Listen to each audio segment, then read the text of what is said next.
Political analysts say one growing voting bloc in the state could be a decisive factor. Latino voters have long been seen as a Democratic stronghold, but many are now prioritizing action over party, and both campaigns are taking notice. Raven Santana takes a look at how the candidates are engaging with Latino communities and whether it'll shift the vote. The Latino vote is emerging as one of the most important and unpredictable forces in this year's governor's race.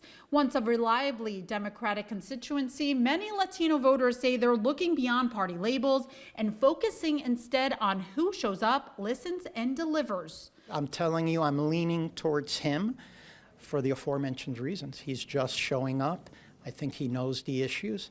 And I'll even tell you, Mikey, mentioning the opioid stuff, I thought was a low blow and uncalled for and bad business, bad luck. Carlos Medina leads the statewide Hispanic Chamber of Commerce, one of the largest Latino business organizations in New Jersey. Traditionally an independent voter, he says frustration is growing among business owners, fed up with bureaucracy and high costs. And while undecided, he's leaning towards voting for Republican candidate Jack Ciattarelli, though the chamber does not endorse a candidate.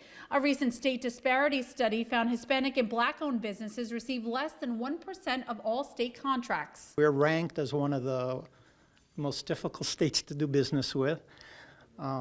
We recently had a disparity study which showed how terrible contracting is. Republican Jack Ciattarelli, backed by President Trump, has spent years courting Latino leaders, hoping to build on GOP gains from 2024, when Trump nearly doubled his vote share in Patterson and flipped Passaic County for the first time in 30 years. When you do the sum total of what each candidate represents, Jack Ciattarelli represents issues that really touch at the core of Latinos and what's important to us and what really supports us for wealth generation in the long run. Democrats argue that visibility alone isn't enough, facing criticism over outreach. Mikey Sherrill's campaign shared photos from Hispanic heritage events and released a statement saying, "Throughout this campaign, Mikey has engaged consistently with the Latino community and shared her vision to lower costs, bolster support for small businesses, and stand up against the illegal attacks from the Trump administration." Jack Ciattarelli, when asked about the importance of Latino voters, derisively answered, "Next question."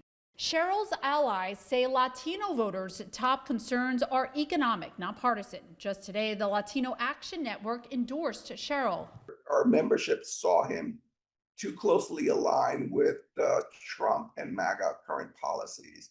For us to see ICE coming into schools, basically without due process, that's very problematic to us. The Latino vote has always been a decisive vote in any election, in New Jersey and nationally. Patricia Campos Medina, the first Latina to serve as vice chair of a New Jersey governor's campaign, warns that talk of mass deportation isn't just political rhetoric, it's a threat to the state's economy. And they hear Jack Ciattarelli saying that he supports the deportation of undocumented immigrants, just like Donald Trump wants to do it. He's actually making an economic choice that will negatively impact businesses in New Jersey. 25,000 businesses in New Jersey are owned by the undocumented.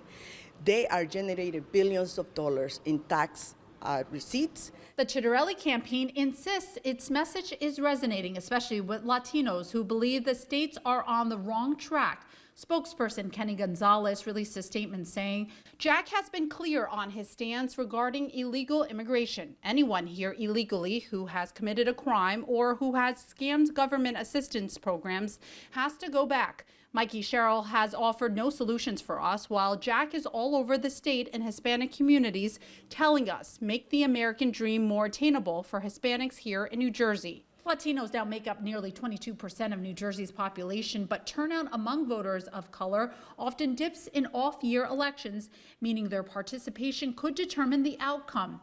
For Medina, Campos Medina, and millions of Latino voters across New Jersey, this election isn't just about party lines. It's about being seen, heard, and counted. For NJ Spotlight News, I'm Raven Santana.